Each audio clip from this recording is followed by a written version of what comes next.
What's up, this is GM, and before I start, I want to tell you about TubeBuddy. In case you don't know, TubeBuddy is a free website that will help you manage and grow your YouTube channel. Thanks to them, some of my videos even show up as top results. Want to give them a try? Check the description below for the link. Today's product is Onforu's Smart Ambiance light. In the box we have a lot of things which you're going to be happy about if you're planning on switching up how you set this up. But just to give you an idea, we have the two lights, of course. We have the power supply.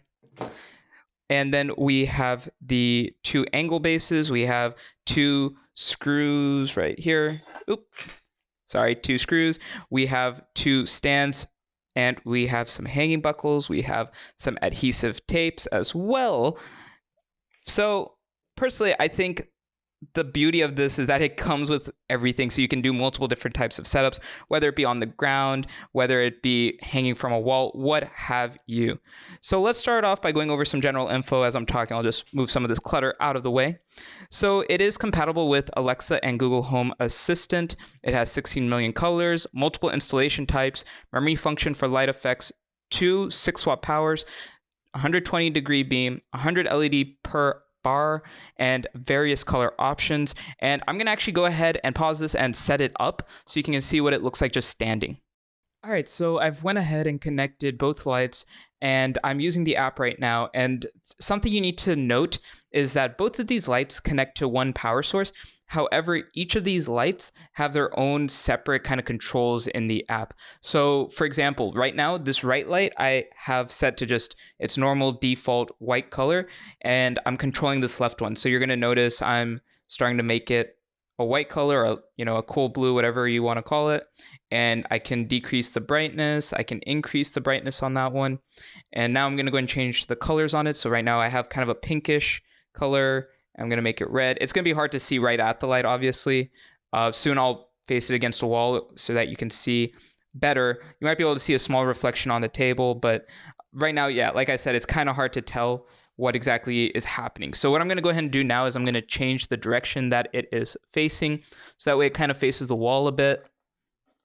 And unfortunately, my wall is kind of far away right now, so you probably can't tell as easily the colors that are going on. But now you should be able to tell a little bit better that there's a blue light on the left. And let me go and change the other one as well, so that way you can see both of them together.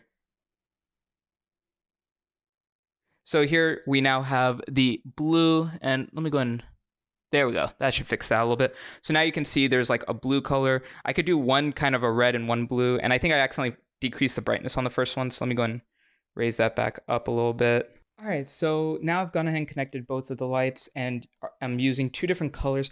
It isn't super bright because I have some light coming in through my window, so it's a little hard to tell, but this is pretty good for when it's really dark and you again just need that ambient light. For example, if you're putting it behind maybe a TV or some kind of furniture, it looks super nice. Again, it's not the brightest, and I do have them on two different colors. The red is a lot brighter than the blue. Let me go ahead and put this back a little bit closer. The blue light doesn't seem to get as bright, but as you can see, when I do it both red, it comes out looking pretty nice. A little bit of pink, purple. I'm just changing the left one more so than the right one. And you can kind of change how light or dark that specific color gets as well. And so here's like a green on the left. And let me go ahead and turn the right one a little bit, change it a little bit. So this is the thing, I got to keep switching between the two, so that can possibly get a little bit annoying if you want to like kind of change both together. But as you can see, you can get some nice color combinations going when you do that. I mean, just look at that. It looks pretty nice, not gonna lie. And let me go back and change the left one back to a reddish color. See, now that looks pretty nice. And it looks like the red is kind of a little overpowering on the blue. So what I'll go and do is I'll decrease the brightness just a little bit till I get a nice gradient going between them. And there you go. See, now we got that. You just got to kind of mess with the app a little bit and get what you kind of need. And let's say that red is a little too thick. You want it to be a little bit lighter, maybe a more pastel red. So I'm kind of adding that in. Or you can, again, just switch it to a normal white or kind of a orangey type of color. They also have like scenes, which you might not be able to see too well on here. but scenes can give you like preset colors for it as well. You can see I'm just switching between a couple of them. And you can edit those scenes as well. But personally, I don't really mess around with the scenes. I usually like having a specific color scheme going, like my red and blue theme that I have going on right now. Personally, this is like my favorite color scheme to go to. Sometimes I'll go for more of like a pinkish color right there. There we go.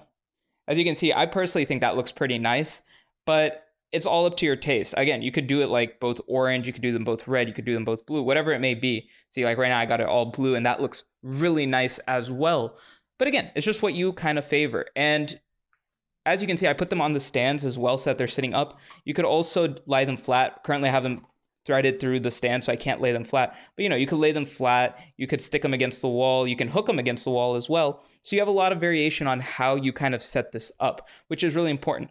And as I mentioned, it is a smart LED light, so you can tell your Google Home, or you can tell your Amazon Alexa to change colors for a specific one. So it might be a little easier than using the app itself. Personally, I think I would have to tell Google to actually mess around with these colors rather than using the app, because it can get a little annoying switching between the two sometimes. But overall, I think that this is a nice ambient light. It's pretty bright. I've had some that are brighter, but this one is definitely a lot more convenient. It's a lot lighter and a lot easier to use. All right, so let's go into my final pros and cons list. So pros include the wide color range, multiple installation types, app control. Only real con that I can really see is, again, it's not the brightest that I've ever had.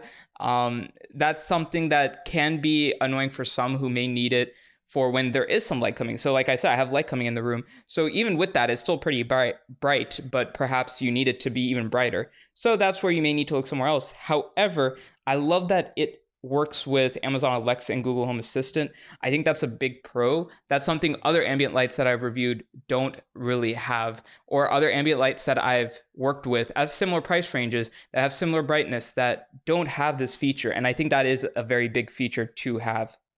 All right, that is it for this video. If you found this video helpful, I'd love if you could like and subscribe. Leave any comments below. If you have any questions, I'll try to answer them, or someone else who's watching this video might be able to help as well. Thank you for watching.